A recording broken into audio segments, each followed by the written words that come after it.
Perang 200-300 tahun mau kita teruskan. Saudara-saudara, tidak ada gunanya. Tidak ada gunanya karena dunia ini berkembang sangat cepat. Dunia ini berkembang sangat-sangat cepat. Saudara-saudara, nanti tahap kedua dari taklimat saya yang khusus intern, teman-teman wartawan kita persilakan makan siang di luar. Saya akan jelaskan cerita-cerita menarik. Intinya saudara-saudara sekarang, intinya saya dipilih, sekarang saya akan bekerja untuk seluruh rakyat Indonesia. Saya tidak akan tanya, ini gubernurnya partai mana ya? Dulu milih calon nomor 1, nomor 2, atau nomor 3. Saya nggak akan tanya. Buktinya, saya kalah di Sumatera Barat, benar? Tapi tetap MBG sampai ke Sumatera Barat. Tetap Koperasi Merah Putih. Tetap kita bangun, kita rehabilitasi Sumatera Barat. Saya juga kalah di Aceh kan? Tapi tetap kita bangun Aceh habis-habisan. Gak ada. Tidak boleh ada permusuhan, tidak boleh ada sakit hati. Kalah menang biasa karena kita mengabdi untuk bangsa dan rakyat Indonesia.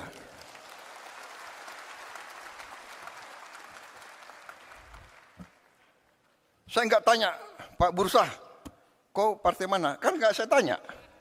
Nggak saya tanya kan? Tetap saya dukung beliau. Benar. Karena istrimu kan Gerindra. Tapi saya nggak tanya dia. Saya nggak tanya dia. Kebetulan istrinya Gerindra. Nggak ada urusan saya. Kalau Gerindra brengsek, Gerindra pun saya tangkap. Saudara-saudara. Ya? Jangan macam-macam. Nggak ada itu. Kita semua bergerak. Jadi persaingan, pertandingan ya pertandingan. Kalau ada pemilihan harus ada pemilihan. 2 calon, 3 calon, 5 calon, gak apa-apa, bagus. Tapi begitu selesai, sudahlah, kerja. Nah ini yang ini yang saya tawarkan. Ayo bekerja untuk rakyat. Pak Pram dari PDIP. Tapi tetap saya akan dukung sebagai gubernur DKI. Karena tugas saya, kewajiban saya adalah seluruh rakyat Indonesia, termasuk rakyat DKI. Walaupun gubernurnya partai lain, saya akan dukung beliau supaya DKI aman dan selamat. Kan begitu. Nanti 2029 ya terserah. Iya kan, gak apa-apa. Gak apa-apa, benar. Jadi saudara-saudara, saya sedikit jelaskan ya. Yang saya lakukan sekarang, yang saya tawarkan kemarin waktu saya dipilih sebelumnya adalah saya ingin dan saya punya dan saya menyebarluaskan sesuatu yang saya pelajari sekian puluh tahun sehingga saya membuat dan saya pelajari dalam negeri dan luar negeri. Saya keliling, kawan-kawan saya banyak. Saya keliling. Tiap kali saya suatu negara, walaupun saya nggak berkuasa dulu, saya datang ke Pak Mahathir. Waktu dia lagi kuat-kuatnya, Pak Mahathir, bagaimana Bapak menghadapi korupsi? Saya tanya, Pak, yang mengganjel saya sebagai patriot Indonesia adalah korupsi yang terlalu banyak di Indonesia. Bagaimana Bapak menghandle? Dia kasih pelajaran, dia kasih tips-tipsnya. Dia bilang, you bisa atasi korupsi hanya melalui pendidikan. Pendidikan begitu vital. Habis itu saya ketemu pemimpin di Thailand, saya tanya. Saya ketemu pemimpin di mana-mana. Sehingga saya membuat satu strategi yang sudah ada di buku, yaitu saya beri nama strategi transformasi bangsa. Jadi kita mau menjadi negara maju modern. Ya. Kriteria kita adalah maju modern, di mana seluruh rakyat kita mengalami kualitas hidup yang baik. Kita tidak bermimpi untuk menjadi high income country. Kita tidak bermimpi kita mau hidup seperti Norwegia atau Kanada, atau kita hanya mau supaya semua rakyat kita hidup, kualitas hidupnya baik. Artinya makan harus cukup sehat, kesehatannya harus dijamin, anak-anaknya harus sekolah dengan baik, dia punya penghasilan yang cukup.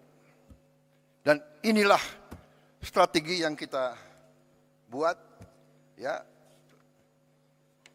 yang saya sebut 8 misi dari Astacita, 17 program prioritas, dan program hasil terbaik cepat. Ya. Dan saudara-saudara, dari itu, ya, kalau bisa saya ringkas lebih sederhana, yaitu fondasi pertama kita, mau tidak mau, suka tidak suka, kita harus swasembada pangan. Swasembada pangan. Tidak ada alternatif. Kalau kita mau merdeka, kalau kita mau sejahtera, kita harus jamin produksi pangan. Sehingga pangan bisa dinikmati oleh seluruh rakyat kita. Swasembada pangan adalah syarat, itu adalah pilar yang utama dari strategi yang saya tawarkan dan saya jalankan sekarang.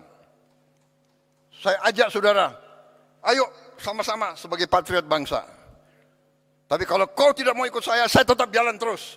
Karena saya bertekad Indonesia harus mampu mencapai kemerdekaan yang sejati. Kemudian swasembada energi. Harus. Nanti ada kelompok, apa bisa? Bisa. Kita sudah hitung, kita punya kelebihan-kelebihan luar biasa. Kenapa kelapa sawit bagi saya katakan itu miracle crop. It is a miracle crop. Ada kelompok nyinyir, kenapa kelapa sawit? Ya kan? Loh, Prabowo mau bikin kelapa sawit. Ya, untuk rakyat Indonesia. Karena kelapa sawit itu tidak hanya untuk minyak goreng. Saya ke dunia, keliling-keliling, hampir semua pemimpin negara minta ke saya, kami mohon Indonesia, tolong supply kelapa sawit, CPO. Saya ke Mesir, saya ke Pakistan, saya ke Rusia, saya ke Belarus, di mana-mana, tolong kelapa sawit, tolong. Artinya, it's a very strategic commodity. Karena dari kelapa sawit, kita bisa punya puluhan derivatif. Cat dinding dari butuh kelapa sawit.